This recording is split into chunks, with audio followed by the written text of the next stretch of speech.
Rica, 2 de la tarde con 6 minutos. ¿Qué tal? Muy buenas tardes, bienvenidos a Matices, este programa de Radio Monumental, que es una producción del Departamento de Noticias y en el que analizamos los temas que son noticia en Costa Rica y en el mundo. Como ustedes lo saben, se han empezado a mover ya las aguas electorales en nuestro país, los principales partidos políticos. Hoy conocemos sus precandidatos presidenciales. Uno de ellos es don Roberto Suñol, precandidato del Partido Unidad Social Cristiana, a quien le pedí que me acompañara esta tarde. Don Roberto, bienvenido, ¿cómo le va? Muchas gracias. Muy buenas tardes, estimado Randall. Aquí estamos bien por dicha, gracias a Dios. Qué dicha, don Roberto. Cuénteme primero cómo va todo en términos generales. ¿Cómo le ha ido desde que anunció que quería participar por la candidatura del PUSC? Bien, yo diría que en un balance en general ha habido una respuesta positiva, no solamente hacia lo interno del PUSC, que ha sido el partido mío de los últimos 40 años, con algún breve paréntesis por ahí sobre el que podemos hablar, sino que también a lo externo del partido he tenido manifestaciones de grupos, de organizaciones, de entidades, en fin, de todos los sectores que están viendo con expectación el desarrollo posible de la campaña 2022 hacia el próximo gobierno de la República. Yo diría que en el balance en general, Randall, ha sido positivo y ha estado bien el despegue de la candidatura o de la precandidatura en este primer mes después de haberla anunciado el pasado 1 de enero. Ahorita hablamos sobre el paréntesis ese. Claro que sí. Del Partido Unidad Social Cristiana. Pero, ¿de dónde viene Roberto Suñol? ¿Quién es Roberto Suñol? Bueno, Roberto Suñol es hijo de un periodista reconocido de este país, don Julio Suñol, de la esposa del mismo, doña Irma Prego, poetisa, escritora. Nací en ese hogar me eduqué, cursé mis estudios primarios en la Escuela Buenaventura Corrales, posteriormente en el Colegio Seminario y el Colegio San Clair, y finalmente en la Universidad de Costa Rica, donde obtuve mi grado como licenciado en Derecho, abogado y notario público. Además de eso, soy padre, soy abuelo, soy esposo. En lo académico también obtuve una gerencia en exportaciones de INCAE, una gerencia financiera, a su vez una maestría en Derecho Público de la Escuela Superior de Derecho Público de aquel entonces, y me he mantenido actualizado, por supuesto, con estudios esporádicos de distinta naturaleza, seminarios, cursos, participaciones en el exterior, etcétera. Como alguien con inquietudes permanentes en lo académico, en lo cultural, en lo político y en lo social. Don Roberto, por supuesto que al fondo veo la placa del bufete. Así es. Y supongo que ejerce su actividad liberal, pero para ser más específico, ¿cómo se gana la vida hoy, don Roberto Suñol? En mi ejercicio profesional de abogado desde hace 35 o 40 años. Empecé muy joven, me gradué a los 23, 24 años como abogado y notario, y desde entonces no he dejado el ejercicio profesional ni un solo día. Randall, por dicha y gracias a Dios, ha sido venturoso y exitoso el proceso del ejercicio en todos los ámbitos en que me he desempeñado, y hasta la fecha lo hago rutinariamente y todos los días de mi vida. Don Roberto, ¿y qué tal la función pública? ¿Ha tenido alguna experiencia? Sí, cómo no. Vamos a ver, yo arranco muy joven, Randall, como se sabe, en el gobierno de don Rodrigo Carazo, y en esa oportunidad desempeño el cargo de director del Movimiento Nacional de Juventudes en una primera instancia. Después asumo la condición de viceministro o de secretario particular del canciller con rango de viceministro. Me desempeño como jefe de la oficina de becas del Ministerio de Relaciones Exteriores y Culto. Paso a ser el subjefe de gabinete de ese ministerio. En varias oportunidades funjo en el exterior, especialmente en Naciones Unidas en misiones especiales. Por último, termina ese gobierno y se inician, digamos, los procesos de nuevas campañas y nuevos gobiernos. Participo en el gobierno de don Rafael Ángel Calderón como un asesor exógeno no asumí ningún cargo, a pesar de que en alguna oportunidad se me ofrecieron no solamente ministerios, sino presidencias ejecutivas, y viene posteriormente el gobierno de Miguel Ángel Rodríguez. Me desempeño como asesor legal y político de la fracción municipal del Partido Unidad en esa oportunidad, e igualmente me mantengo cercano a ese gobierno. En el gobierno de don Abel Pacheco no participé, salvo para emitir algunos aportes en la campaña electoral, y posteriormente en el gobierno, en donde ya habían suficientes funcionarios de apellido Usuñol como para intentar formar parte también de ese gobierno. Esa es, digamos, en una síntesis, mi participación en la función pública. Siempre me he mantenido cerca de ella por razones naturales, por razones de familia, por razones personales y por razones profesionales. Don Roberto, ¿y qué le parece lo que le pasó al partido? Ya van a pasar prácticamente 20 años el próximo año desde la última vez que ganaron una elección nacional. ¿Qué le parece lo que le pasó al PUSC? Bueno, lo que le pasó al PUSC es de todos conocido. Enfrentó una catarsis que se inicia con los procesos conocidos de los señores expresidentes. Posteriormente se da una implosión interna, hay algunas inmigraciones. Amén de ello, el partido entra en una crisis profunda. Tenemos que reconocer todos, como hemos reconocido dirigentes y no, de que tocó el fondo del partido, no pudo levantarse en varias de las campañas políticas de los últimos 20 años, y no ha sido gobierno, en parte porque ha tenido que atender esa catarsis y la crisis que nos asoló severamente.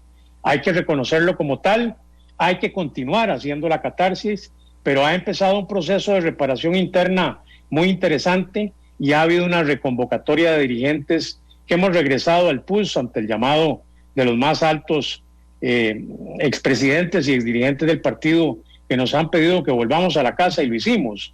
En mi caso, por muy corto tiempo estuve fuera de ahí, pero regreso con nuevos bríos, con grandes deseos de aportar, y por supuesto con la propuesta de mi precandidatura para el próximo periodo electoral.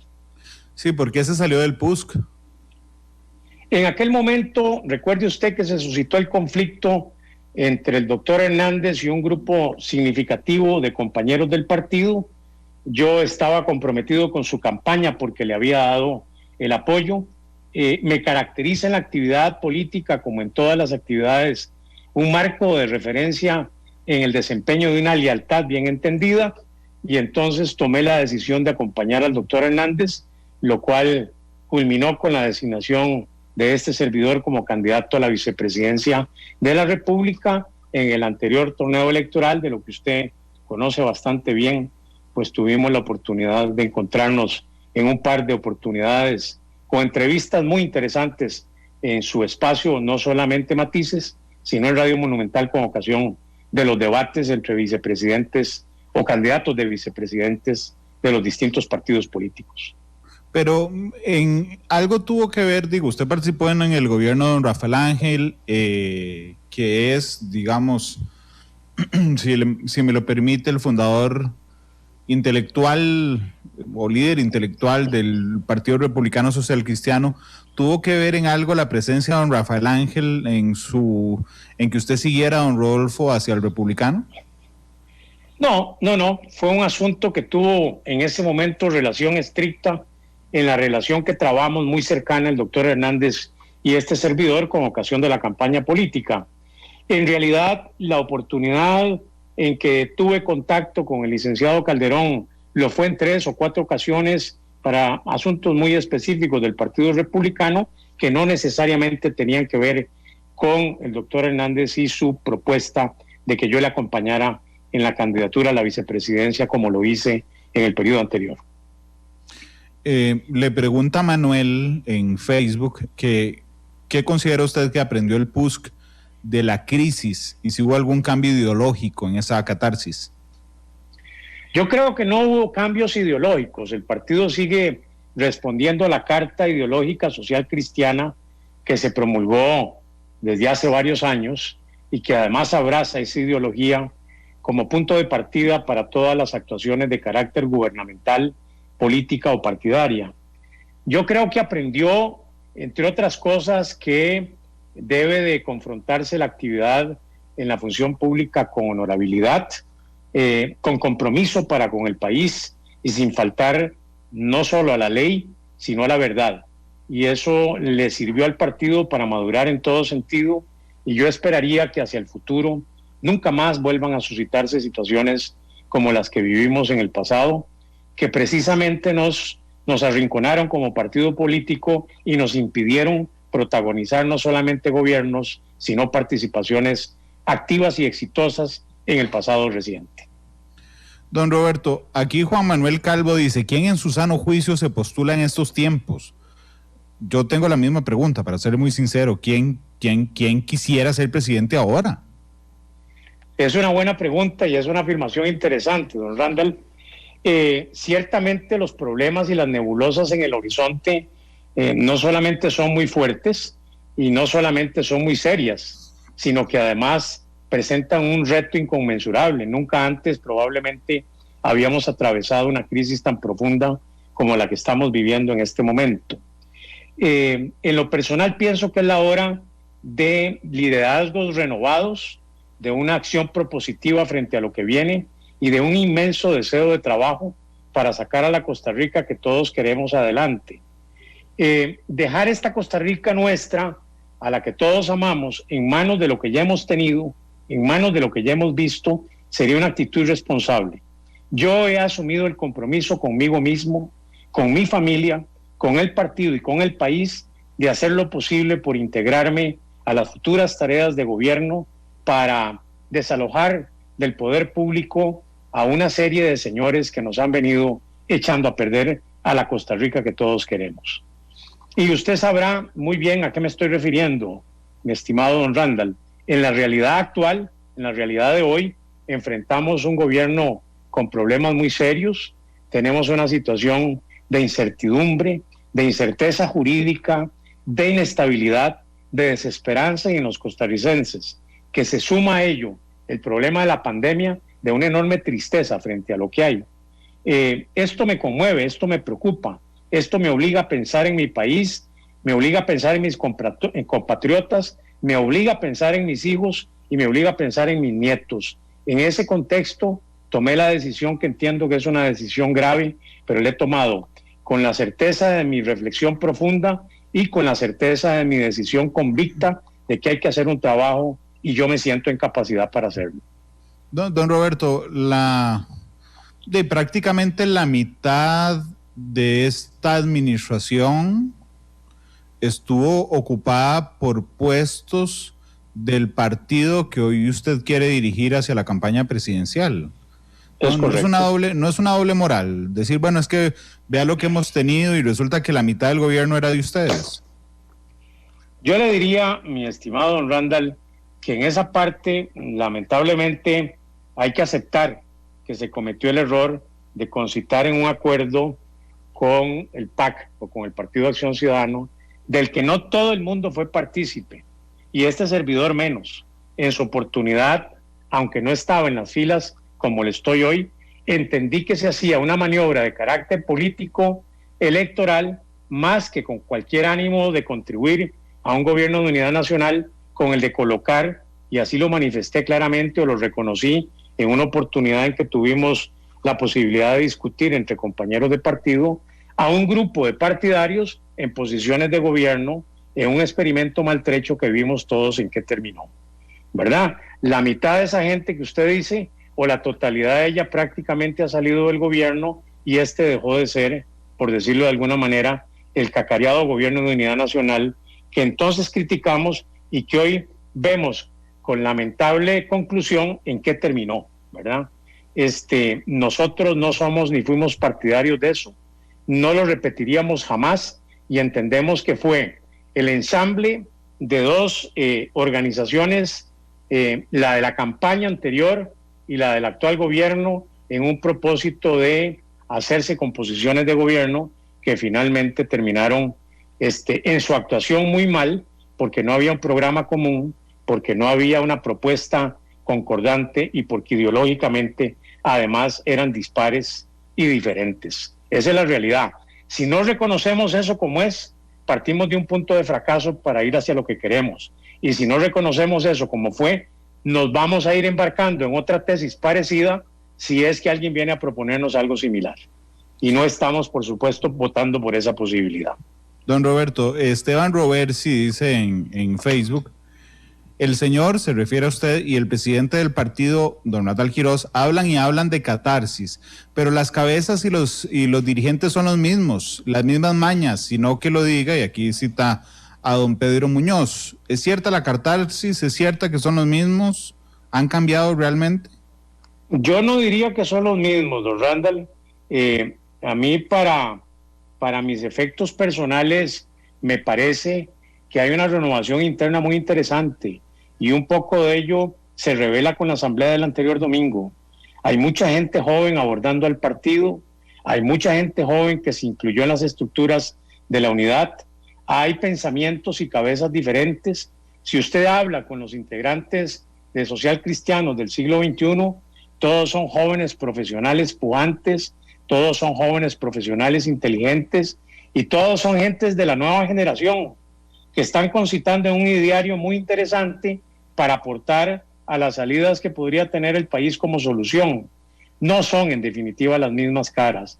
Hay caras de veteranos que han permanecido en el partido, a quienes no solamente respetamos y queremos, sino que han permanecido en él por lealtad y por reconocimiento a la institucionalidad del mismo, pero no son las mismas caras. Hay mucha gente joven, y podemos citar, entre otras, a un dirigente interesante. Ahí está don Erwin Macís, haciendo propuestas interesantes, un hombre joven con futuro en el Partido Unidad. ¿Que podría enfrentarse con usted? Yo encantado, va a ser muy honroso poderme enfrentar a don Erwin, no solamente por su propuesta joven, sino porque yo estimo que es un valor interesante del Partido Unidad hacia el futuro. Lo mismo Pedro Muñoz. Debo adelantarle que con ambos he tenido conversaciones muy interesantes, que me permiten ensanchar una perspectiva distinta a la que tuvimos hace 8 años, con experiencias quizá un poco negativas. Hoy es diferente.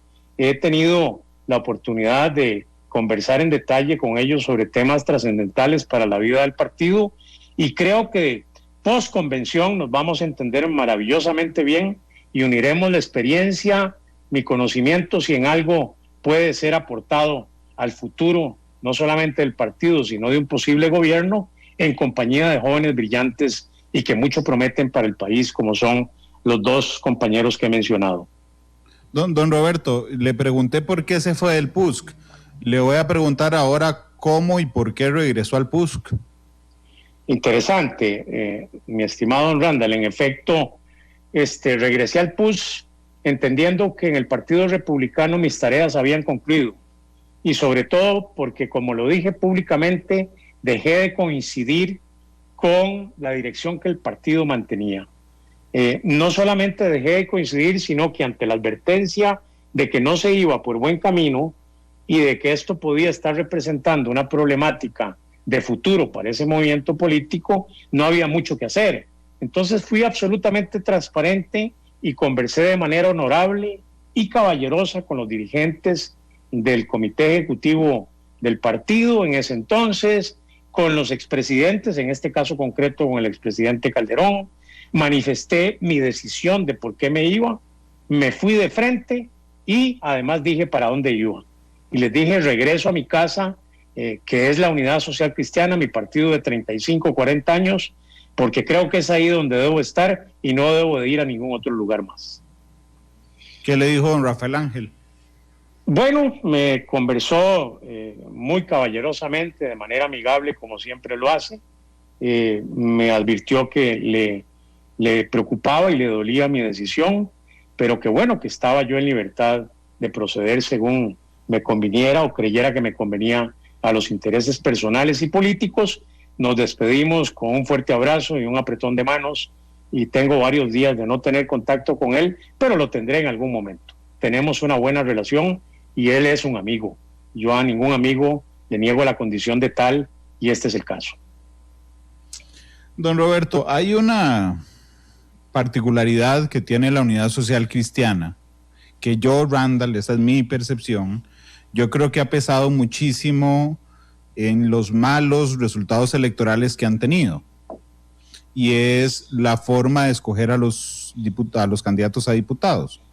Yo entiendo que en el papel podría verse más democrático, más abierto, que las representaciones provinciales tengan más poder, pero realmente en la práctica me parece que se dispararon al pie. Esta elección la van a enfrentar exactamente igual. ¿A usted qué le parece? Nada más para aclararle a los oyentes, en el PUSC, a diferencia de los otros partidos, el candidato presidencial no escoge a los candidatos a diputados, sino a las asambleas provinciales. Pueden inclusive tener ideas diametralmente opuestas el candidato presidencial de los candidatos a diputados, don Roberto. Sí, es interesante la pregunta, Randall. Hemos conversado y hemos discutido mucho alrededor de esto. Quiero confesarle que yo me he involucrado en esta discusión a lo interno de los cuadros del partido y quiero exponerle dos ideas interesantes. El grupo joven del partido, que es numeroso, que tiene gente muy valiosa a bordo, que tiene lideratos que han aparecido en los últimos 10 años, por decirle a usted una cifra, tiene el concepto claro de que esta fue una conquista. ¿Y por qué tiene el concepto claro de que esta fue una conquista? Bueno, porque en el pasado enfrentaron la posibilidad de contar con oportunidades que se frenaban en la Asamblea Nacional del partido. Y yo le voy a decir por qué entiendo con claridad esa posición. A mí eso me sucedió en lo personal. Yo tuve aspiraciones sanas, con ambiciones bien logradas y con éxitos también conseguidos al interno del Partido Unidad en aquellos entonces, y topaba con la mesa del comité ejecutivo en las asambleas. Es más, participé en una elección de secretario general y las malas lenguas dicen que el resultado se leyó al revés en la Unidad Social Cristiana. Y tengo que decirlo sin desparpajos, con toda la claridad del mundo. ¿Por qué? Porque las decisiones se tomaban en la mesa del comité ejecutivo, que generalmente integraba un grupo de amigos del candidato y el candidato. Entonces vinieron las designaciones a dedo, algunas muy buenas, pero otras pésimas. Algunas apegadas a los principios social cristianos, otras veces apegadas a la conveniencia y a los intereses de comparsa que militaron en esas oportunidades. En algunas oportunidades porque era necesario y en otras porque era una granjería. Y entonces los jóvenes tienen en eso toda la razón. El partido logró una conquista que fue democratizar la elección para que de abajo hacia arriba los dirigentes del partido puedan definir quiénes van a ser sus diputados. Ahora, usted me dice que en el problema de hoy, por la elección y la forma en que se tramita a lo interno del partido la misma, escasean los diputados de carácter nacional. Bueno, yo en este momento no lo estoy viendo así. Justamente ayer en la tarde-noche oíamos un mensaje de don Juan Carlos Hidalgo, otro joven valioso, con posiciones ideológicas reconocidas en el país porque las ha expuesto de manera abierta, que le comunica al país que está peleando los primeros lugares en la papeleta de diputados por San José y no es una elección a dedo. Ajá. Entonces, yo diría que aquí hay un balance, Randall. Por una parte, es cierto que podría adolecer el partido de los candidatos a diputados de estatura nacional, que habrá que localizarlos en la diáspora de candidatos que van a manifestarse con intenciones de aspirar en esta vuelta, en el caso que le estoy citando concreto, el de don Juan Carlos Hidalgo, y habrá que atenerse a las elecciones auténticamente democráticas que surjan en cada provincia. Sin embargo, conversando tanto con don Erwin como con don Pedro, porque nos hemos reunido para ver cosas de interés, y de la marcha del partido, de la futura convención, hay espacios interesantes en las 7 provincias para que el candidato a la presidencia electo, pueda sugerir nombres, pueda incluir nombres incluso, y pueda incluso participar en el proceso de distritales desde su tendencia colocando a las personas que podrían interesarle. Yo mal haría si no les reconozco en este momento que yo tengo compañeros de mi tendencia corriendo para los efectos de las distritales y buscando posiciones tanto en cantonales como provinciales para aspirar a las candidaturas a diputado. Y de ellos tres candidatos posibles son gente con estatura nacional, abogados, economistas, administradores, gente valiosa. Yo le diría que en la síntesis de la respuesta de su pregunta, mi estimado Randall, el partido, el país y el mundo cambió. Desde que usted tiene en Dinamarca a una primera ministra parlamentaria seleccionada por la conjunción de varios movimientos políticos, sumamente joven, usted se da cuenta de que esto está pasando en su antorcha a una nueva generación. Tienen un modo distinto de ver las cosas. Y yo me he querido insertar en esa generación, no solamente para entenderlos, sino para compartir con ellos algunas cosas que pareciera están correctas. Todo lo demás estaba, perdóneme que le diga, don Randall, paqueteado. Era dedo que se seleccionaban los diputados y a veces se repetían. No, perdón, don Roberto, la elección a dedo es clara. Pero, por ejemplo, este proceso que celebran los jóvenes de democratización y de acceso a los espacios no los vacuna contra malas decisiones. Si no, vea a María Vita Monge hoy en la Asamblea Legislativa, que tiene el título del PUSC y es de más PAC que Víctor Morales. Coincido con usted plenamente, don Manuel. ¿Por qué? Porque también se da la variabilidad en los partidos políticos. No todo el mundo tiene un planteamiento ortodoxo. Y volvamos a la decisión hacia atrás de don Rodolfo Pisa y el famoso combo de la unidad nacional para efectos del gobierno. Esa fue una decisión de él, no fue una decisión del partido. La gran mayoría de la Asamblea Nacional no estaba de acuerdo con eso. Le dispensaron la militancia y la posibilidad para autorizar lo que fuera a ese gobierno, pero ahí está el resultado. Entonces, yo le acepto la propuesta. Hay gentes que se integran a las papeletas de diputados, terminan no representando los intereses del partido y más bien terminan contraviniéndolos, ciertamente. Pero ese es un riesgo que se corre en política, como cuando usted selecciona un mal gerente en una empresa. Corre ese riesgo. Siguiendo en el mismo tema, la última pregunta del mismo tema, que tiene que ver con la elección a diputados. Y le voy a hacer una pregunta solo para construir mi argumento, don Roberto. Ajá. ¿Para qué se participa en elecciones nacionales? ¿Cuál es el fin último? Sí, la elección de un gobierno. Ok, la elección de un gobierno, ganar la elección con un presidente, con diputados, etcétera. Entonces, aunque yo igual le dije al inicio que en el papel podría verse más democrático, digamos, el proceso de elección de diputados, realmente hace menos viable un triunfo electoral. Se lo digo porque usted no tiene a toda la maquinaria, digamos, trabajando en sí misma, sino podría verse como diferentes maquinarias trabajando cada uno por sí solos. Y entonces, hoy tienen más espacio, efectivamente, las dirigencias provinciales, pero es menos probable que sean gobierno. ¿No es un poco contradictorio? ¿Qué preferiría usted? ¿Un partido más centralizado, con mayores opciones de ganar, o un partido más democrático, con menos opciones de ganar? Bueno, en la visión ideal yo preferiría un partido democrático con opciones para ganar, sí, ¿verdad? Eso sería la visión ideal. Y usted me está entendiendo lo que le quiero decir, y probablemente los costarricenses que nos escuchan también. Pero el mundo, como le digo, cambió. Y lo que estamos teniendo dentro de la Unidad Social Cristiana, quizá un poco más refinado, desde el punto de vista de que ya se han superado procesos de esa naturaleza, en el pasado reciente lo estamos viendo, por ejemplo, en el Partido Liberación Nacional.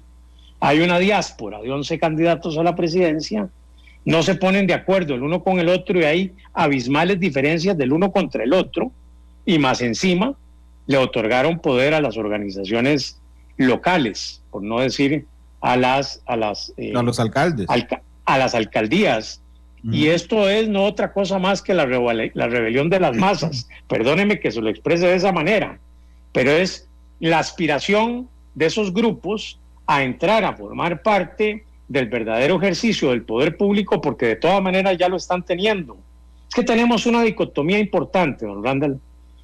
¿Cuál es? Estos señores ya tienen presupuestos propios. Es más poderosa la municipalidad de San José que una presidencia ejecutiva de cualquier institución. Es más poderosa la Municipalidad de San Carlos que cualquier diputación en el plenario legislativo. Y así sucedánеamente. Entonces estos señores, que son dirigentes de orden local, están reclamando sus espacios a lo interno de los partidos. Eso nos lleva a un tema que también he discutido con la gente joven y con los coetáneos en el partido.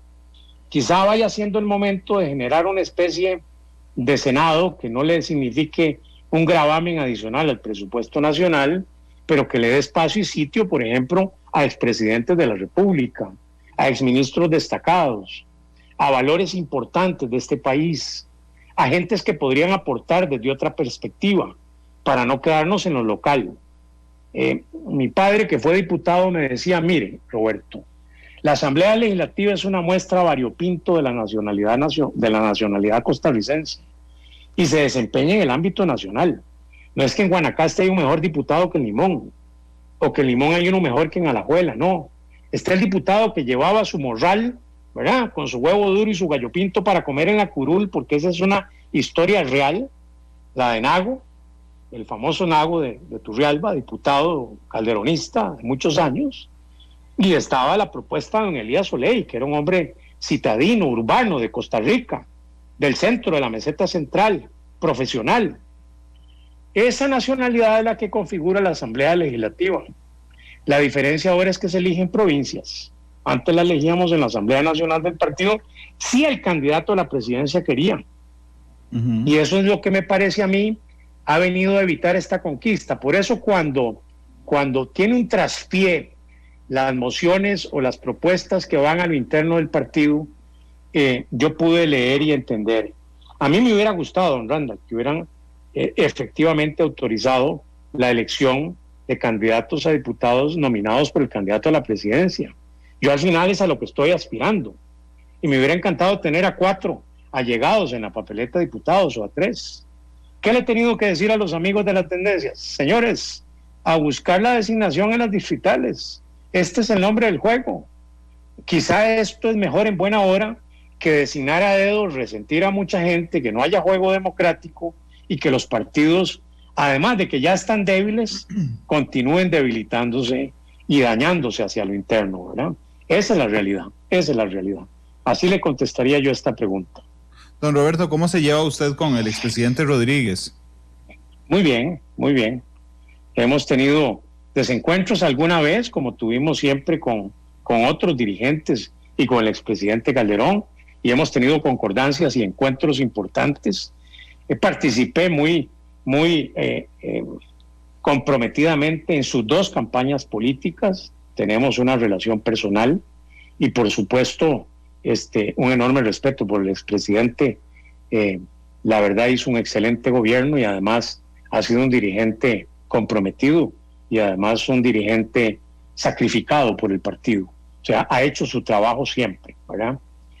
Y el liderazgo que él ofrece es un liderazgo que hay que escuchar, ¿verdad?, que hay que poner atención, que es quizá en la parte donde los jóvenes tienen que afinar más el oído, mi estimado Randall.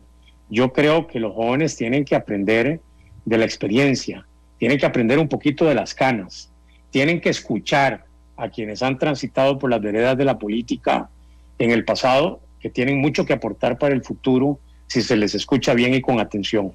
Pero ¿no le parece que el fin de semana pasado el partido mismo, la Asamblea Nacional, minimizó esa experiencia al ni siquiera entrar a discutir una propuesta, don Miguel, que es el tema de la coalición, don Roberto? Como dije en alguna otra entrevista de algún colega suyo que me preguntó, yo creo que aquí se juntaron algunas cosas. Veamos. Primero, había un grupo significativo de delegados que no quería la coalición. Y ahora vamos a hablar un poquito de eso, si usted me lo permite, para decirle cómo lo veo, en qué perspectiva lo veo. El tiempo no fue suficiente. Habían medidas sanitarias muy estrictas y ni siquiera llegó a discutirse la moción, ni por el fondo ni por la forma. Simplemente se le dio la oportunidad de presentarla a don Miguel Ángel, no hubo discusión y se cerró la asamblea. Pero la votación reflejó con claridad que la unidad no quiere una coalición formal. Y me parece que ahí gravitaron algunos argumentos. El primero que anchamente ha expresado el presidente del partido en el sentido de que no hay tiempo. Ciertamente no lo hay desde el punto de vista legal, pero creo que faltó voluntad.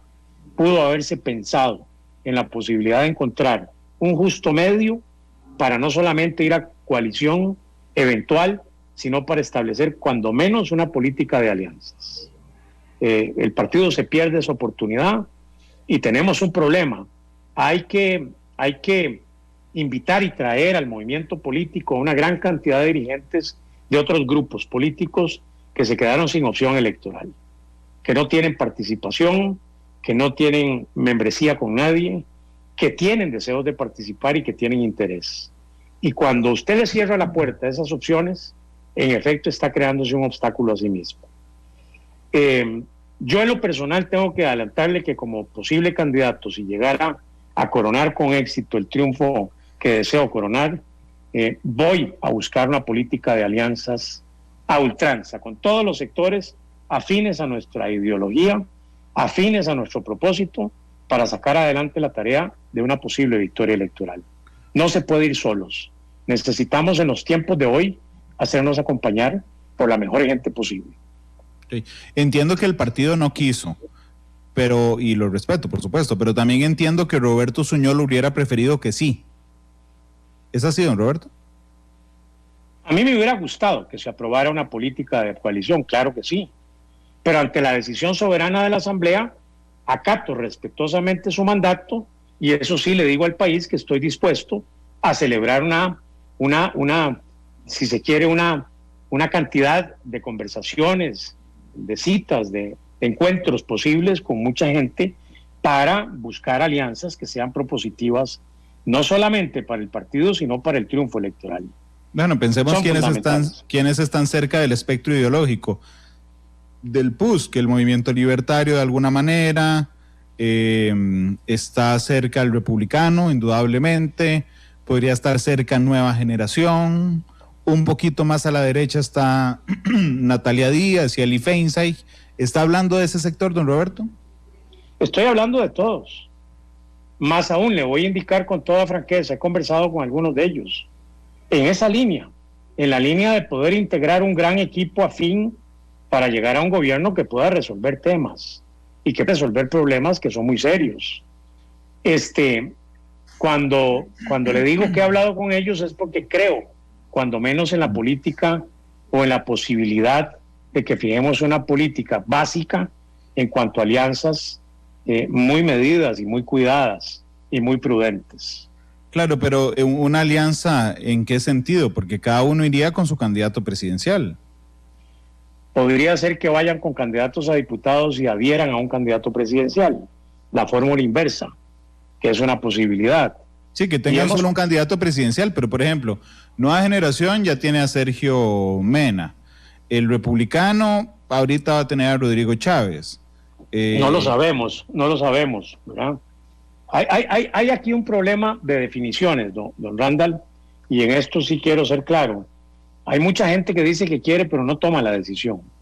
Y es muy importante para el país en este momento que se tome la decisión, para saber cuál es el mapa electoral. Los costarricenses tienen que estudiar con tiempo lo que va a pasar para que no nos suceda lo que ya pasó, ¿verdad? Entonces, habría que ver cómo va a moverse, digamos, el escenario a partir de la propuesta de algunos grupos.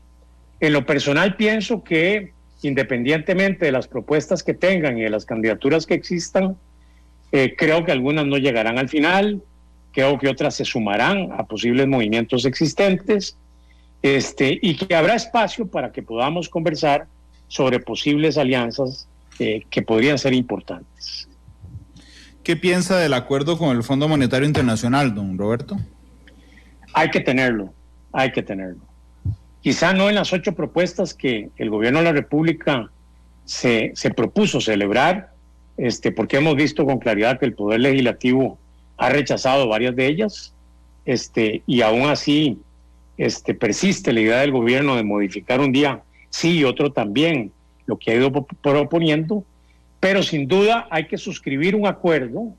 En esto me parece que el pronunciamiento más serio es el que ha emitido el presidente del Banco Central, en el entendido de que un acuerdo con el fondo nos permitiría un crecimiento al 2.6 este año, al 3.6 el año entrante, ¿verdad? Pero un desacuerdo con el fondo nos pondría en una situación de mayor dificultad, no solamente este año, sino que también el siguiente y los que sobrevengan. El Fondo Monetario no es, como hemos escuchado a muy destacados economistas del país, lo que era antes, ¿verdad? Un organismo troglodita y cercenante en todas las propuestas y posibilidades del país. No, es un banco de desarrollo internacional que acompaña a los países en las gestiones de crédito necesarias sobre la base de la existencia de un ordenamiento interno de sus economías. Entonces, pensar que no se celebre el acuerdo porque hay un grupo que decide que no debe de celebrarse o porque hay un grupo que manifiesta su encono contra ese posible acuerdo, hay que descartarlo. Hay que celebrar un acuerdo, pero razonable, entendiendo que la frontera tributaria de los costarricenses se agotó y que estamos en un 58% de imposición tributaria en una Costa Rica que no tiene posibilidades y que vamos al revés, en lugar de bajar impuestos en medio de una pandemia que nos ha afectado notoriamente, los estamos subiendo en una clara desorientación del gobierno de la República hacia lo que debe buscarse. Entonces mi respuesta es sí, hay que tener un acuerdo con el fondo, ¿verdad? Con el Fondo Monetario de hoy. ¿Y qué piensa de las convenciones colectivas, don Roberto? Bueno, las convenciones colectivas tienen dos gradientes que son importantes observar. Primero, como se ha dicho repetidamente, son derechos otorgados. Y tenemos un grave problema porque estamos entregándole a mucha gente recursos que están autorizados en esas convenciones colectivas sin que existan los medios ni los presupuestos para cumplir con ello. Esto es muy serio. Hay que abrir un diálogo franco con los sindicatos. Podemos terminar en la situación de Grecia, en donde dirigentes sindicales, sindicatos y funcionarios públicos terminaron en el quicio de los caños esperando que el cajero automático les entregara el salario porque no había con qué pagarlo. De esto tenemos que tomar conciencia todos. Hay que eliminar privilegios, recortar gasto, ver dónde van a sacrificar todos los sectores algo de sí mismos para poder entonces entrar a paliar un déficit fiscal que nos está matando. Una deuda pública que es gigantesca, externa e interna, y a la que no se le mete la mano porque no hay comprensión de algunos sectores de que hay que paliar esto con hechos y no con palabras. Entonces el tema de las convenciones colectivas es un tema a discutir de manera muy amplia, para persuadir y convencer, no para imponer, porque el imponer nos va a encontrar en un problema de desencuentro social muy grave. Sí, ¿verdad? Indudablemente, don Roberto. Sin embargo, los gobiernos tienen diferentes posibilidades, solo que a veces no las utilizan. Pero bueno, los gobiernos y la administración pública puede decidir, está así planteado en la legislación, y usted lo conoce bien, puede decidir no renovar convenciones, por ejemplo. Por ejemplo. Eso es una opción. O acatar los fallos de la Sala Constitucional, que es un mecanismo de desfogue más fuerte, ¿verdad? Como el que hemos venido viendo, pero sí no es posible que usted en una convención colectiva acuerde el pago del ginecólogo de la esposa, ¿verdad? Usted y yo concitamos en eso y el país también. Sí. O sea, tenemos que corregir. Lo que pasa es que hay una visión más extrema, la mía es una de esas, por ejemplo. Yo creo que el gobierno debería de no renovar ninguna y que digamos, permitir el vencimiento, porque es un instrumento que tiene fuerza ley, permitir que se venza el instrumento, no renovarlo, que la otra parte acuda a un juzgado de trabajo y que ahí se resuelva, pero digamos que no exista la voluntad de renovarla. Y hay otra posición más matizada, que es negociar a la baja, pero igual existe, solo que negociar a la baja. Por eso es que quería explorar más de cuál estaba cerca usted. Bueno, yo estoy cerca del respeto al derecho por encima de todas las cosas para que no se violente el cuadro social, ¿verdad? Eso es muy importante. Tiene que saberse claramente que hay compromisos del Estado asumidos bien o mal a la luz de esas convenciones. Pero estoy de acuerdo con usted en que el mecanismo de sanear esta situación es, por ejemplo, no renovar o modificar a la baja para racionalizar precisamente el gasto. Ahora, ¿cómo? ¿De manera violenta y un monólogo en donde solo el Estado habla? No. de manera concertada y dialogada, en donde las dos partes entendamos que o hacemos un sacrificio y ponemos de nuestra parte, o liquidamos el pacto social que nos ha acompañado a lo largo de los últimos 100 años. Y lo haríamos en el año del Bicentenario, que sería lo peor. Porque la situación es álgida y estamos después de una pandemia, una situación económica muy grave, ¿verdad? En donde lo que faltan son recursos, desde los familiares hasta los estatales, y hay necesidad de ponerse de acuerdo. En ese ámbito yo coincido con usted en parte, pero respetaría con claridad el diálogo y el entendimiento para que lleguemos a un acuerdo. Ahora, el diálogo y el entendimiento con absoluta transparencia y claridad. No es un diálogo de sobremesa para decir fuimos y vinimos y seguimos en lo mismo. No, fuimos y vinimos y tomamos estas decisiones para resolver el problema, porque si no, no salimos adelante, ¿verdad? Claro, lo que pasa es que hay ocasiones, y aquí tenemos muchas experiencias, en que el diálogo no es suficiente, don Roberto, y necesitamos en algún momento, no puede haber un diálogo eterno, sino que finalmente necesitamos a alguien que tome decisiones al final. Ese es un gobierno comprometido con las necesidades y con las ejecuciones de los actos de gobierno necesarios para administrar bien el país. Y ahí no nos va a temblar el pulso, y nos va a temblar la mano, va a haber que hacerlo. Porque además nos va a obligar la coyuntura y la situación, Randall, no hay alternativa. O sea, aquí no podemos entrar ni en divagaciones, ni en la decisión timorata de cosas que no se cumplan para posponer y seguir en una situación como la que estamos enfrentando hoy, ¿verdad? Eso sí está claro. Don Roberto, en caso de convertirse en candidato presidencial, ¿cuáles serán sus tres principales propuestas? ¿O cuáles son sus tres principales propuestas? Bueno, hay que hacer una tarea gigantesca en materia de empleo. Cuando estamos llegando a una situación de 500,000 costarricenses sin empleo, estamos sentados lamentablemente en una bomba de tiempo. Y en una bomba de tiempo que nos puede explotar en la cara de todos. Hay que ver esto con patriotismo, con capacidad de entrega, y además de ello hay que hacerlo pensando en que es la base fundamental de una reactivación económica posible. Primer aspecto. El segundo aspecto es tomar medidas muy serias que además tengan la posibilidad de un respaldo absoluto del Estado para reactivar a la micro, a la pequeña, a la mediana, incluso a la gran empresa. Entonces, un proyecto de ley como el del Fondo de Avales no puede seguir durmiendo el sueño de los justos ahí en la Asamblea Legislativa, con deformaciones al texto y modificaciones arbitrarias a la propuesta. Se trata de 700,000 millones de colones u 800,000 que nos urge tener en el parque empresarial para que pueda desarrollarse no solamente una política de empleo agresiva y clara, sino que además pueda concitarse ello con el recurso que requiere la empresa privada para volver al empleo por lo menos de hace 2 o 3 años. De hace 2 o 3 años. Ni siquiera el que teníamos antes de la pandemia, ¿verdad? Y además de esto necesitamos, Randall, un compromiso formal del Estado, y hacia eso yo dirigiría todas las naves a la cancelación y el repago de la deuda interna que tiene intereses voraces y que nos está comiendo, pero en igual manera a la deuda externa. Cuando usted tiene el 70.3% del PIB comprometido en esa deuda externa y esa deuda interna, no tiene nada que hacer, no hay posibilidad de reproducir, no hay posibilidad de competir, no hay posibilidad de regenerar la economía ni el tejido empresarial del país. Pero la diferencia es, digamos, la proporción más bien entre deuda interna y externa es 85-15, ¿verdad? Correcto. 85 la deuda interna, 15 la deuda externa. Así es. Siendo usted un hombre de leyes y habiéndome repetido varias veces en el programa de hoy que lo primero que protegería son las leyes, los tenedores de bonos, también de deuda interna, están respaldados por contratos. Yo realmente no me imagino a un Estado tan prepotente de llegar a decirle a los tenedores de bonos internos, por ejemplo, necesito que me rebaje 2 puntos o 4 puntos del interés que yo le coloqué cuando usted compró el bono. ¿Cómo haría eso, don Roberto? Hay que racionalizar el gasto para poder repagar.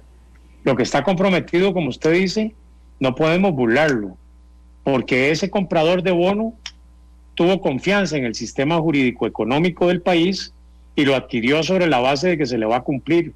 Hay que cumplirle. El tema es muy sencillo, hay que pagar la deuda, ¿verdad? no hay deuda que no se cumpla, no hay deuda que no se venza, ni plazo que no se cumpla. Y estamos frente a esa tesitura. En un entendimiento armonioso, en donde participemos no solamente del Fondo Monetario Internacional en un acuerdo, sino con un grupo importante de agencias internacionales o de organismos multilaterales, incluyendo algunos de la Comunidad Económica Europea, podríamos conseguir ventajas importantes para el repago de ambas deudas, ¿verdad? Al gobierno le ha faltado creatividad también para moverse en el marco de las posibilidades internacionales y traer recursos frescos, aunque sea crediticios, con bajos intereses para atender la problemática interna y externa en materia de deuda. Cuando usted tiene pasó con el BID. Correcto. Cuando usted tiene un 5.2% del PIB solo en intereses, don Randall, que es la atención a la deuda interna y externa, es de una carestía gigantesca. No podemos salir adelante de esa manera. Claro, pero entonces usted estaba de acuerdo, por ejemplo, con el préstamo del BID. Yo estoy de acuerdo con todos aquellos recursos aprobados de manera correcta, ¿verdad? O sea, entendiéndose de manera correcta en el concitar, en el consenso de los partidos políticos, ¿verdad? Para que podamos cumplir con las posibilidades de atender las necesidades internas, pero dentro de un marco de referencia negociado y estatuido. O sea, no podemos seguir obteniendo crédito para atender el gasto corriente a lo interno del país, ¿verdad? Que es lo que se ha venido haciendo irresponsablemente. Se pide préstamo para atender el gasto corriente. Se piden 1.750 millones de dólares, no se le dicen al país cuál es el plan de inversión, pero se sabe que parte de ello va a ir destinado al pago del bono proteger porque se acabaron los recursos. Seguimos haciéndolo así y vamos a la debacle económica absoluta y total. Esa es la realidad y usted y yo lo conocemos y es importante que el país lo sepa también, ¿verdad? Don Roberto, en el tema del empleo, discúlpeme, no me quedó claro qué propone usted, porque me dijo que había que trabajar en eso, por supuesto, pero sí. No me dijo cómo. ¿Qué haría usted? Bueno, no hay recursos y hay un plan importante de restitución de los mismos en lo que se ha conocido como el plan de avales y garantías. Empecemos por ahí para contar con lo que hay hoy. Okay. Pero además hay que crear un ambiente. Hay que crear un ambiente pro reactivación económica, pro producción, pro competitividad, y hay que lanzar un mensaje nacional e internacional para que se sepa que el próximo gobierno va a estar del lado de la empresa privada y de la producción y la iniciativa en ese campo. Dígame un par de medidas de cómo dar ese mensaje. Un par de medidas de cómo dar el mensaje. Sí, porque claro que hay que dar mensajes de confianza y eso, pero ¿cómo? Muy sencillo, hay que clarificarle al país que somos un país que cree en la empresa privada, que la apoya y la respalda, en un país que está contra la empresa privada. Aquí hemos convertido en enemigo de todos los días al empresario, al productor, al agricultor, en fin, al que está generando recursos para poner al país a caminar. Porque ese es el mensaje intrínseco que ha tenido el gobierno de la República. Porque ese es el mensaje intrínseco que ha tenido el partido en el ejercicio del poder en el gobierno de la República. Hay que crear un ambiente propicio para la empresa privada, para empezar. Segundo, hay que dotarlo de recursos. Usted no le puede exigir al empresario que tuvo que cerrar, no solamente porque no tenía los recursos, sino porque tenía deuda y además se le vino encima una pandemia, que abra mañana si no tiene para pagar la luz, para poner a caminar la maquinaria, para poner a producir el producto que se encarga para la venta a partir de su producción y que además busque el mercado que necesita sin ese recurso. O sea, aquí estamos frente a un problema de recursos y hay que destinar parte muy importante de esa propuesta que está planteada a la retroalimentación del recurso para que pueda haber empresa privada, micro, pequeña, mediana y gran empresa reactivada y en marcha a partir del nuevo gobierno. Es más, le digo una cosa, esta es una tarea que debiera empezar hoy, pero no hay un ambiente, el gobierno no tiene interés en estimular a la empresa privada. Y cuando no tiene interés en estimular a la empresa privada, está mandando un mensaje negativo. Le está diciendo a los costarricenses, ese ítem no es importante. Y es precisamente el mensaje que hay que cambiar, que ese ítem sea importante. Tenemos que hacer un esfuerzo de verdad honesto y de verdad comprometido con la erradicación de la tramitología a ultranza. y tenemos que buscar el compromiso del funcionario público para la cooperación. En Panamá usted desarrolla una empresa en 14 pasos. Aquí usted necesita 104. Y el pago de todo tipo de aranceles, impuestos y además el pago de cargas sociales muy fuertes antes de abrir las puertas del negocio. ¿Quién se desarrolla así, don Randall? Tenemos que crear un esquema. Tenemos que invertir el esquema. Produzca primero y asuma las responsabilidades del gasto social cuando usted tenga la posibilidad de enfrentar las necesidades que deben cubrirse en ese ámbito. Pero no, el Estado le cobra a usted primero absolutamente todo y después le dice, haga empresa, como hace usted. Claro, pero por ejemplo, una manera de dar ese mensaje a las empresas privadas de que estamos con ellos, etcétera, sería, por ejemplo, ¿qué se le ocurre? Disminuir impuestos sobre la renta, disminuir impuestos sobre bienes de capital. ¿Qué se le ocurre, don Roberto? Bueno, en primer lugar, no aprobaría un impuesto más, ¿verdad? O sea, tenemos que olvidarnos porque, como les señalé, la frontera tributaria está totalmente agotada, totalmente agotada. Entonces, es importante pensar no solamente en disminuir algunos impuestos, como usted lo está señalando, claro que sí, y es una propuesta que está funcionando en otros países. Pero muy importante. ¿Como cuál disminuiría usted? Bueno, le voy a hablar de uno, el impuesto a los combustibles. Ajá. La caja chica de un Estado cada día más gordo, cada día más gastón, cada día más lujoso. Ese impuesto hay que disminuirlo. Usted no puede partir de la base de que cuando llene el tanque del carro usted tiene un 42% de impuestos en ese tanque. Porque si se los echó a un tractor, como lo dijo un colega precandidato del Partido Unidad hace unas horas, ya entra usted con un gravamen de 42% sobre la intención de producción, sin haber tendido la semilla en el campo. Eso está clarísimo. O sea, aquí primero pagamos impuestos y después empezamos a ver si el gobierno nos permite producir. Tenemos ese tipo de problema, ¿verdad? Hay que erradicarlo. Entonces, para definirlo como una propuesta exacta, una es no aprobar ni un solo impuesto más. La primera, disminuir sensiblemente el gasto en las áreas en que debe de ser disminuido, y la otra es disminuir impuestos, ¿verdad? Y estimular a la empresa privada con programas de crédito válidos, con intereses razonables y a plazos razonables para que podamos salir adelante en los próximos años. ¿Reducir el tamaño del Estado, don Roberto? Bueno, vamos a ver, en el tema de la reducción del tamaño del Estado, no pareciera ser la medida correcta desde la perspectiva de crear una política de choque, ¿verdad? No se trata de despedir personal aquí mañana, que se reduzca la empleomanía en el 50% de un solo golpe, no. Hay que establecer un mecanismo como el que se está sugiriendo.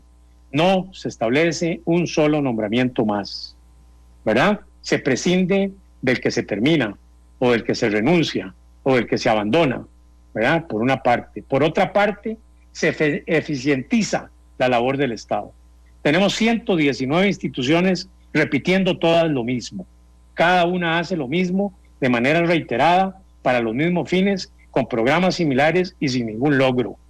Eficientizar la labor del Estado es en un solo acto lo mismo que estamos pretendiendo: disminuir sensiblemente el gasto a partir de la eliminación de programas y gastos repetidos innecesarios. Bajar el dispendio público, o sea, gastamos en lo mismo de manera acelerada y sin freno constantemente, sin ponerle un retén a ese gasto público, ¿verdad? Mientras tanto tenemos pérdidas sensibles como el de la carretera San Carlos, 17,000 millones de colones a la basura, sin que pueda terminarse esa carretera, y 17,000 millones que hacen falta porque están invertidos y no se terminó la obra pública, ¿verdad? O sea, tenemos ese tipo de problema, don Randall. No tenemos una posibilidad de racionalizar ese gasto, de controlarlo, de evitarlo y además de disminuirlo. Se trata de disminuirlo y de evitarlo ahí. No se trata de cercenar la empleomanía y de decir aquí todos los empleados públicos se van para la calle y se arregló el problema. No, necesitamos un Estado eficiente, comprometido, trabajador y dedicado a la labor de estimular las cosas que son importantes, desde el servicio público, como el caso de favorecer los intentos de la empresa privada por salir adelante en sus propuestas de producción. Don Roberto, pero supongo que estará conmigo en que hay instituciones que sobran. Ah, sí, no, por supuesto que claro que sí. Y ahí tendríamos que comprometernos a estudiar minuciosamente, cosa que estamos haciendo en una de las comisiones que prepara el programa de gobierno, cuáles de ellas hay que prescindir de manera definitiva, o cuáles de ellas deben de ser fusionadas, o cuáles de ellas deben ser reorganizadas y replanteadas con su común denominador, o con las afines, por ejemplo, ¿verdad? Que es muy importante. Ok, pero si sobran instituciones, ergo sobran empleados públicos. Bueno, en el caso de que eso sea, hay que plantear programas exitosos de movilidad laboral. Ya se hizo en alguna oportunidad. Recuerde usted que en el gobierno de don Rafael Ángel Calderón se removilizó a un promedio del 20% de la población de funcionarios públicos con programas estimulantes de movilidad laboral. Eso habría que contemplarlo como una posibilidad. Habría que pedirle al funcionario que está en etapa o en época de pensión el que se acoja a la misma, ¿verdad? Y habría que establecer un régimen de salarios como el que se está proponiendo dentro del proyecto de ley de empleo público, que por cierto, otra vez lo zarandearon y lo están manoseando, y la propuesta no es la que originalmente se había hecho. En eso yo estoy muy de acuerdo con el propósito que reúne en algunas de sus cosas el proyecto de ley que proponen los diputados Thompson y Muñoz. Es un buen proyecto. Es un buen proyecto que reúne la posibilidad de resolver algunos temas relacionados con esto del servicio público y el salario, ¿verdad? Es más, usted les hizo una entrevista muy interesante a ambos, en la que yo personalmente concité y me pareció que era muy interesante su propuesta. Sí, don Roberto, de hecho, ¿no le parece, aquí voy a decir algo que me ha aguantado los últimos días, pero no le parece que los parches o los arreglos que le están haciendo al proyecto de ley de empleo público es lo que viene en el proyecto de don Roberto y don Pedro, solo que no les quieren aceptar que sea ese texto, sino que, arreglan el texto original, como lo dice el de Thompson y el de Muñoz, pero no quieren darle ese triunfo legislativo, ¿no le parece? Bueno, a mí me parece que ahí hay un problema de ausencia de generosidad, ¿verdad? O sea, si hay un proyecto positivo y bueno, lo primero es reconocerlo. Y aquí está faltando eso, ¿verdad? O sea, en realidad, el proyecto es bueno. El proyecto es bueno, hay que reconocerlo, y además contempla todas las áreas deficitarias de un proyecto que fue enviado desde una perspectiva eminentemente política, en donde usted le traslada al Ministerio de Planificación las políticas del empleo público, violentando lo establecido en el servicio civil y por el servicio civil desde el año 1949, que ha sido garantía de nuestra democracia y de nuestra estabilidad, incluso en el Estado, ¿verdad? Que es lo que estaría en peligro si cedemos a la propuesta del gobierno de la República, ¿verdad? Que es un proyecto improcedente, sin ninguna legitimidad desde el punto de vista de lo que se propone y buscando parchar una realidad que tenemos que resolver, y que atiende bien el proyecto de ambos diputados, que como usted los pudo entrevistar y ellos pudieron ampliar en detalle, reúne los requisitos para ser aprobado y para que les sea reconocido generosamente que es un buen trabajo legislativo, ¿verdad? Don Roberto, ¿qué piensa del cáñamo? Bueno, hay dos vertientes, ¿verdad? Yo estoy de acuerdo con la vertiente productiva, la que concita la posibilidad de que el cáñamo sea destinado a la producción o al cultivo del mismo para la producción. ¿Usted está de acuerdo solo en el cáñamo y no en el cannabis medicinal? Exactamente. El cannabis medicinal es un asunto que nos puede llevar a disvaríos que no son convenientes desde el punto de vista estratégico como país. El cannabis como producto agrícola que puede ser sumado a la cantidad de productos que exportamos con éxito, es una alternativa económica. No es la solución a todo, como han creído algunos sectores. Es un contributor a la posibilidad de sumar a lo que ya tenemos. En esa perspectiva yo estoy de acuerdo con el cáñamo como tal, ¿verdad? Como cultivo agrícola. Sí, en lo que no está de acuerdo es en el cannabis. Sí, en el cannabis, porque necesitaríamos una tecnología apropiada para su configuración, para su producción, para su explotación e incluso para su mercadeo. Tendríamos que tener una infraestructura destinada a ello, en lo que podría pensarse más adelante, cuando el esquema como tal haya madurado, pero no de buenas a primera. Empecemos por donde es. Don Roberto, ¿coincidirá conmigo en que una de las poblaciones más vulnerables del país son las mujeres? Así es. ¿Cuál es específicamente su propuesta para el tema mujer en caso de convertirse en presidente de la República? Depende en qué ámbito me haga la pregunta, Randall. Si usted me dice en el campo de la seguridad, creo que hay que afinar muchas cosas desde el Poder Judicial para que lo que se está produciendo en materia de abusos, femicidios, atropellos y avasallamiento para el sexo femenino, desde la perspectiva de una ciudadanía que no ha comprendido que las queremos a todas vivas, hay que meterse en una reforma profunda de ciertos aspectos de carácter judicial. Por ejemplo, le muestro un solo detalle.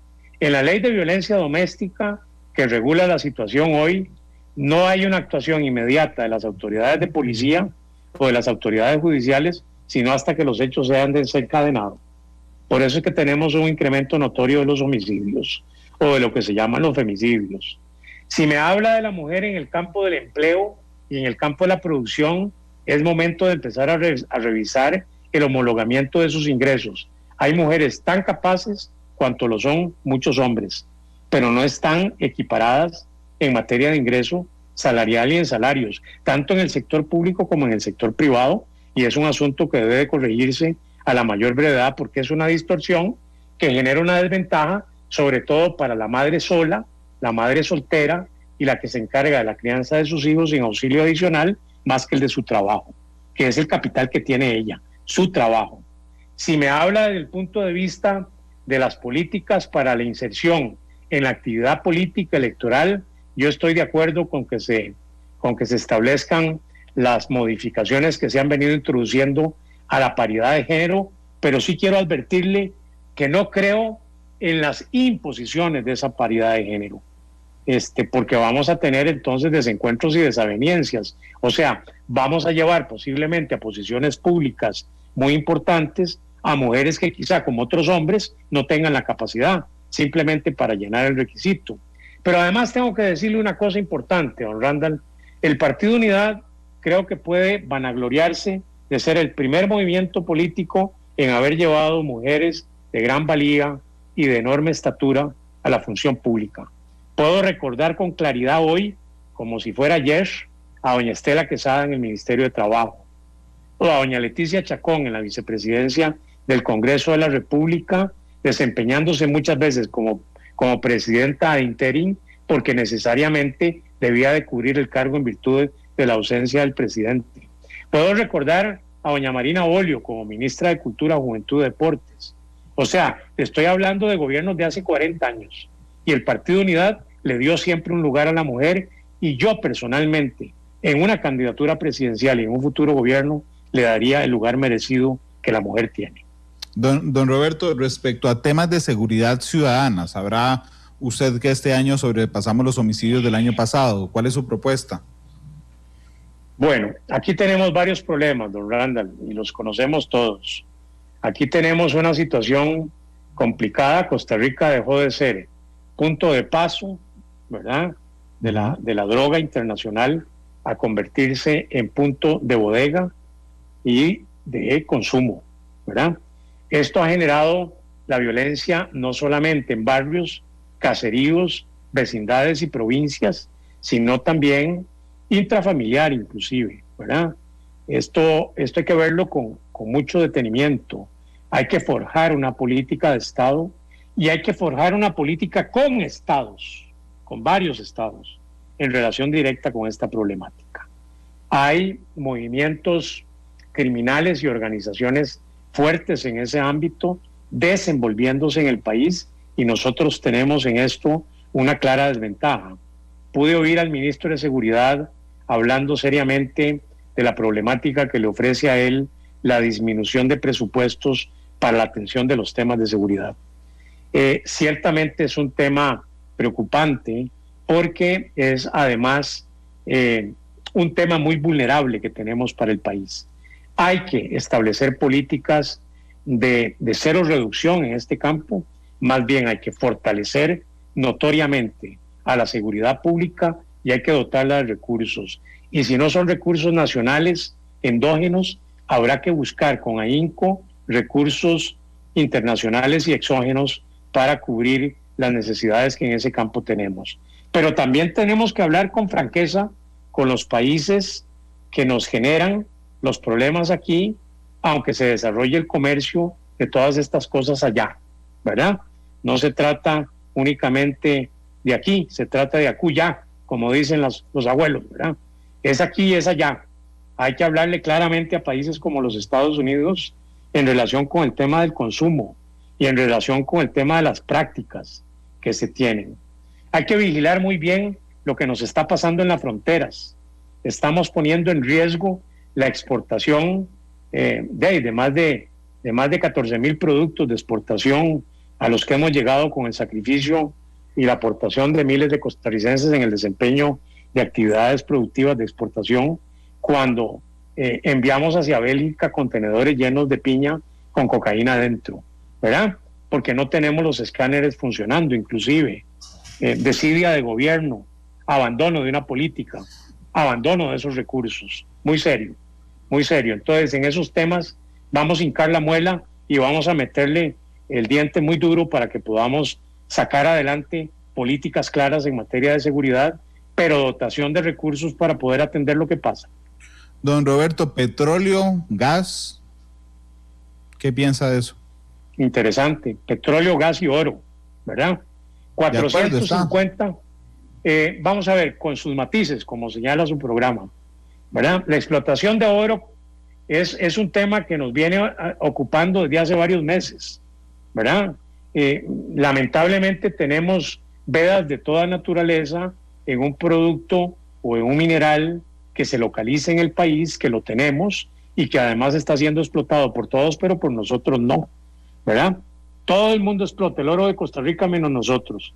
Se han ido, según la contabilidad nacional o lo que se ha dicho al respecto, desde las voces más técnicas del asunto, más de 500 millones de dólares, 400 y pico de millones de dólares en oro al exterior, manejado por organizaciones criminales, inmigrantes nicaragüenses que están explotando la zona de Cruzitas y todo tipo de gentes que han ido a acuartelarse en las instalaciones de lo que fue una mina expropiada por el Estado costarricense, ¿verdad? A la que sacamos a pito y caja y a la que le debemos además la indemnización como país para que no explotara lo que perfectamente pudimos haber acordado para explotar nosotros como país. Don Roberto, discúlpeme, pero es que me queda un minuto para ir a pausa, pero sí, antes de ir a la pausa, ¿está de acuerdo en la extracción de oro? ¿Sí? Sí, debidamente regulada y con los cuidados ambientales del caso. ¿Gas? También. Y consecuentemente petróleo, porque ahí se viene. Eventualmente sí, en una política como la que maneja Noruega. Protección al ambiente, por supuesto, exportación del producto y manutención de la huella de carbono neutral. Déjeme hacerle 3 preguntas puntuales antes de ir a la pausa. Sí. ¿Por qué un socialcristiano debería votar por don Roberto Suñol y no por Pedro Muñoz? Bueno, porque Roberto Suñol es un hombre con un compromiso de 35 años en el Partido Unido, apegado a las tesis ideológicas con las variantes que ha exigido en cada oportunidad la modernidad y en cada caso la evolución de esos planteamientos en la Costa Rica contemporánea, ¿verdad? 35 años de militancia partidaria, un hombre de partido con claros conceptos ideológicos y con una clarísima orientación personal de lo que debe ser un gobierno social cristiano en Costa Rica. ¿Y qué de eso no tiene don Pedro? Bueno, yo creo que juventud, ¿verdad? Juventud y la posibilidad de que en el futuro, a pesar de sus condiciones, pueda aprender mucho más y resumir en su actividad política mayores experiencias para que cuando él llegue tenga éxito como el que deseamos tener nosotros. ¿Por qué por usted y no por Erwin Macís?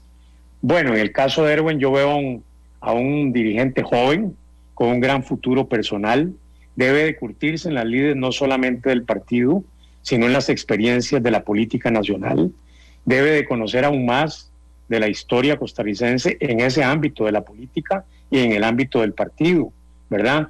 Es un hombre con futuro, debe de cultivar esas habilidades que posee, pero quizá en el momento no reúne lo que yo reúno, para hacer un gobierno social cristiano en el futuro cercano. Es curioso porque en el caso de don Erwin y de don Pedro, me parece que la diferenciación la hace usted respecto a la experiencia.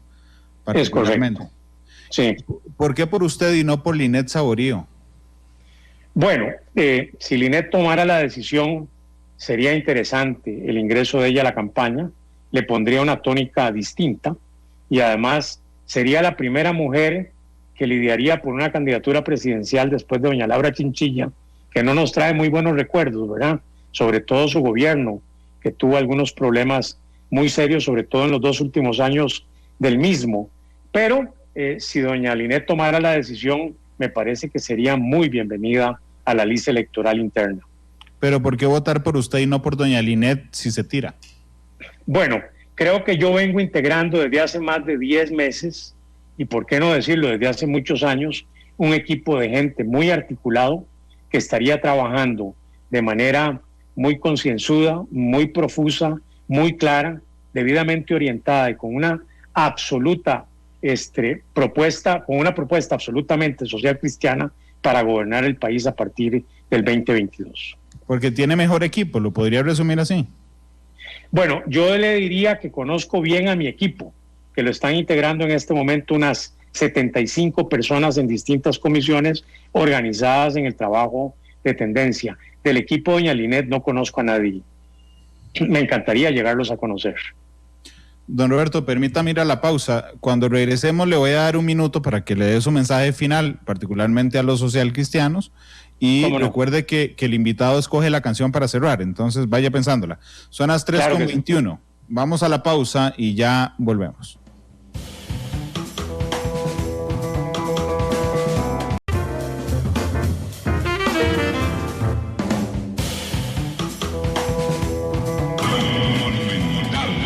La radio de Costa Rica, 3:26, estamos en Matices, hoy con don Roberto Suñol, precandidato presidencial del Partido Unidad Social Cristiana.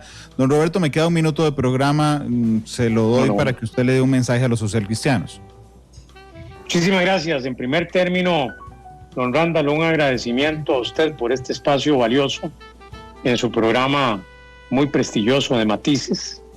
En segundo lugar, mi mensaje va centrado básicamente para que los costarricenses piensen, mediten y reflexionen muy bien hacia dónde van a dirigir su voto el próximo mes de febrero del año 2022. Que a Costa Rica no nos sorprenda nuevamente una situación de polarización, de división, de odios y rencores entre costarricenses, y que nos reunamos bajo un único propósito, que ha de ser el de sacar a Costa Rica adelante a pesar de las diferencias, como siempre lo hemos hecho, en paz, en armonía, siendo tolerantes, respetuosos de los derechos de cada quien, pero también respetuosos de las mayorías. Que no creamos que son las minorías las que tienen el deber de gobernar el país, sino que concitemos en que son las mayorías las que deben de decidir mediante el voto democrático, sin polarizaciones de ningún orden y entrándole a los temas medulares que debemos de resolver para sacar adelante a una nueva Costa Rica post pandemia, con toda la situación que debe determinarse de enfrentar, más la que hemos enfrentado, para que podamos 3 cosas: reintegrarnos, repararnos, recuperarnos y salir adelante. Muchísimas gracias, Randall. Muy buenas tardes. Gracias, don Roberto. 3:29. Dígame, por favor, ¿con cuál canción va a despedirse, don Roberto? Voy a pedirle una canción que es, en alguna medida, significativa por lo que implica.